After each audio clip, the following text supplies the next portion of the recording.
మా కరెస్పాండెంట్ సునీల్ కూడా మనతో పాటు అందుబాటులో ఉన్నారు. Yeah Sunil, good afternoon. Sunil వినిపిస్తుందా?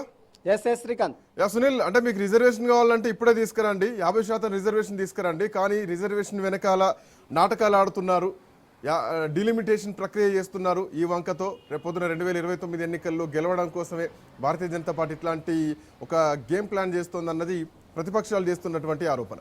ఇంకోవైపు దక్షిణాది రాష్ట్రాల సంఖ్య తగ్గుతుంది అన్నటువంటి ఒక భయాందోళన కనిపిస్తుంది. ఈవెన్ ఈరోజు ఉదయం నుంచి కూడా తమిళనాడులో మొత్తం కూడా హిందీ అక్షరాల పైన నల్లసిర రాస్తున్నారు. సో మొత్తం కూడా నల్ల రంగు వేస్తున్నారు. హిందీ అక్షరాలు ఉండొద్దు, మాది తమిళం, మేము తమిళమే మాట్లాడతాం, మా పైన హిందీ రుద్దొద్దు అని చెప్పేసి. సో ఇట్లాంటి ఉద్యమం ఒకటి స్టార్ట్ అయిపోయింది. ఇప్పటికే స్టాలిన్ బెదిరించారు, మళ్ళీ 1960 లాంటి ఉద్యమ కాలాన్ని తీసుకొస్తామని చెప్పేసి. సో ఏం జరగబోతోంది ఈ బిల్లుకు సంబంధించి, ఎట్లా ఉండబోతున్నాయి? అమిత్ షా హామీని ఎంతవరకు ప్రతిపక్షాలు నమ్మేటువంటి పరిస్థితులు కనిపిస్తున్నాయి? సునీల్, లేటెస్ట్ అప్డేట్స్ ఏంటి?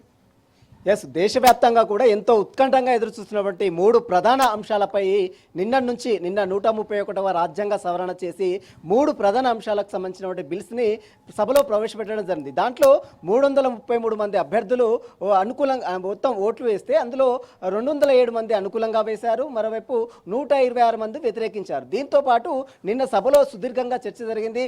ఒకటి మహిళా రిజర్వేషన్ బిల్లుతో పాటు మరోవైపు డీలిమిటేషన్ బిల్లు, మరోవైపు యూనియన్ సంబంధించినటువంటి కేంద్ర పాలిత ప్రాంతాలకు సంబంధించినటువంటి 3 ప్రధాన అంశాలకు సంబంధించిన బిల్స్ని నిన్న సభలో ప్రవేశపెట్టడం జరిగింది. అయితే ఈ రోజు దానికి సంబంధించినటువంటి ఓటింగ్ ప్రక్రియ అనేది కొనసాగే అవకాశం ఉంది. ఒకవేళ ఓటింగ్ ప్రక్రియ యాజ్ ఏ రాజ్యాంగ సవరణ సంబంధించినటువంటి అంశాల్లో 540 మంది అభ్యర్థులు ఉంటే 293 మంది అభ్యర్థులు బీజేపీ పార్టీకి ఉన్నారు, ఇండియా కూటమికి మొత్తం 233 మంది అభ్యర్థులు ఉన్నారు. అయితే ఓటింగ్ సరళి అనేది ఏ విధంగా ఉంటుందంటే, సభలో ఒకవేళ రాజ్యాంగ సవరణ చేయాలంటే 2/3 మెజార్టీ అంటే 540 మందిలో దాదాపు 360 పైగా మెజార్టీ అనేది ఖచ్చితంగా ఉండాల్సినటువంటి అవసరం ఉంది. కానీ ఇక్కడ బీజేపీకి మాత్రం కేవలం 293 మంది అభ్యర్థులు ఉన్నారు కాబట్టి ఈ బిల్ పాస్ అయ్యే అవకాశం అయితే ఖచ్చితంగా లేదని చెప్పవచ్చు. అయితే ఒకవేళ బిల్ పాస్ అయితే మాత్రం, ఒకవేళ మహిళా రిజర్వేషన్ సంబంధించిన అంశాలు ఎక్కడ కూడా కాంగ్రెస్ పార్టీ అభ్యంతరం చెప్పడం లేదు. గతంలో ఇందిరాగాంధీ మహిళా రిజర్వేషన్ బిల్ కావాలని చెప్పింది, అదేవిధంగా సోనియా గాంధీ కూడా గతంలో ప్రపోజల్ పెట్టింది.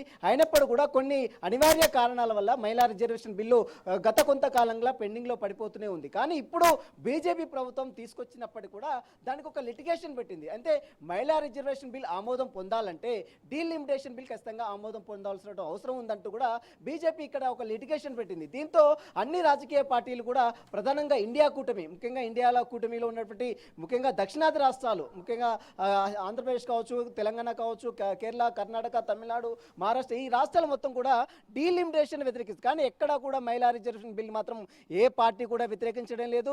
కానీ బీజేపీ మాత్రము మహిళా రిజర్వేషన్ బిల్లుని కాంగ్రెస్ పార్టీ, ఇండియా కూటమి వ్యతిరేకిస్తుందనే బురద మాత్రం జల్లే ప్రయత్నం అయితే బీజేపీ పార్టీ చేస్తుంది. ఇక్కడ నిన్న మన ముఖ్యమంత్రి రేవంత్ రెడ్డి కావచ్చు, స్టాలిన్ కావచ్చు, అదేవిధంగా తమిళనాడు ముఖ్యమంత్రి కావచ్చు, అందరూ కూడా చాలా స్పష్టంగా చెప్పారు మహిళా రిజర్వేషన్ బిల్లు ఎక్కడ కూడా తాము వ్యతిరేకించడం లేదు, కేవలం దక్షిణాది రాష్ట్రాలకు అన్యాయం జరుగుతుంది. ఈ డీలిమిటేషన్ వల్ల ఇప్పుడు మనం ఉన్నటువంటి సీట్లు ఒకసారి చూసినట్లయితే ఉత్తరాది రాష్ట్రాలకు 413 సీట్లు ఉంటే కేవలం దక్షిణాది రాష్ట్రాలకు 130 సీట్లు మాత్రమే ఉన్నాయి.